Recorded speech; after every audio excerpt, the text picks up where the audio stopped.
You can use your previously created notebook files on your EPSON BrightLink display. On our EPSON boards, we're going to try displaying some files that have fancy notebook elements in them. These notebook elements are, in this case, I've pulled together two presentations from the Smart Exchange, both of which have Flash elements in them. Now, you'll see that these activities still work as before, although when you open them on your board, you will get a quick little warning message regarding the idea that Flash objects are eventually going to stop to work. The more basic the shape, the text, the graphic activities are that you've created before, the more basic they are, the more likely they are to continue to work on your EPSON interactive display. And that isn't a smart EPSON thing. The same thing is going to be true with smart boards. So if you had a brand new smart board in your room, you would be getting the same errors with that software. These are little Flash objects that are becoming what they call deprecated. So they're slowly losing their ability to work just because operating systems and other software packages on your computer are moving far beyond them. Now, of course, we live in an age of interactivity, and so there are lots of other little animations and other objects, other interactives online that you can use in your files.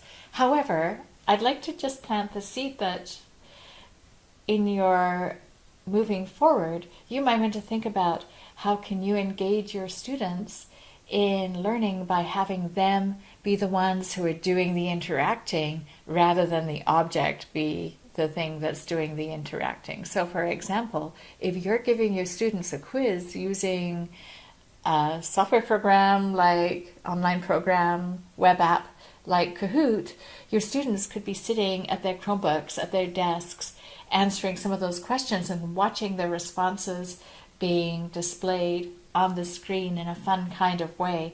That kind of interaction that engages everybody throughout the entire classroom is the next generation of what we had 10 years ago when someone would come up to the front of the room and click on the vortex or pop a balloon. You'll see in this presentation I have included the vortex sort activity, the homeroom attendance activity with balloons, and then there's another little file called Back to School. These are downloadable from the Smart Exchange. I've included links in the presentation as well, but as I mentioned, you may or may not want to use them moving forward, even though they are popular. Let's take a look. Using your notebook files on your smartboard has good news and has a little cautionary news.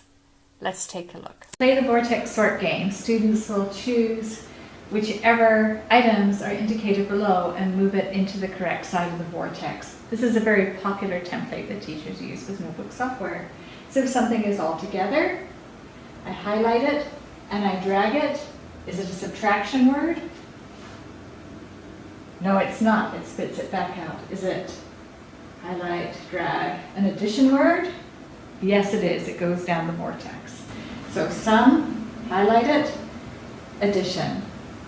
Plus addition. So that's how total, subtraction, no it's not. So that's the vortex sort tool. It works just fine on the EPSON board.